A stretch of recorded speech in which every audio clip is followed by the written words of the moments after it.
Дирекции общеобразовательных учреждений республики с утра спешат за учебниками для своих подопечных: Анбан, абхазская и русская литература, история Абхазии. Все эти книги получат школьники более 150 учебных заведений. Министерством просвещения Республики Абхазия оказывается большое внимание обновлению библиотечных фондов.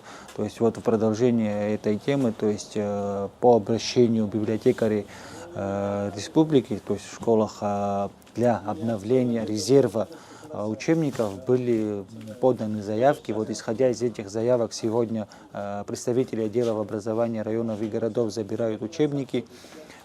Такие учебники, как Анбан, русская литература 4 класс, абхазская литература 4 класс, история Абхазии 10-11 классы. То есть все те учебники, которые были необходимы для обновления библиотечных фондов, сегодня будут выданы. Во всех районных школах были составлены списки недостающих комплектов книг, а затем отправлен запрос в Министерство просвещения Республики. Например, в образовательное учреждение Учимчирского района отправились около 1000 учебников.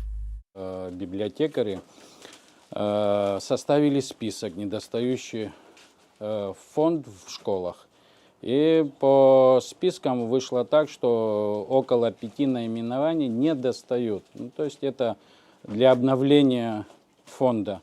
Значит, это история Абхазии, это русская речь 4 класса и Анбан. Ну, в основном вот такие направления.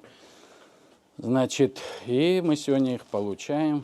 И буквально через 2 дня у нас будет в понедельник совещание директоров, и мы раздадим.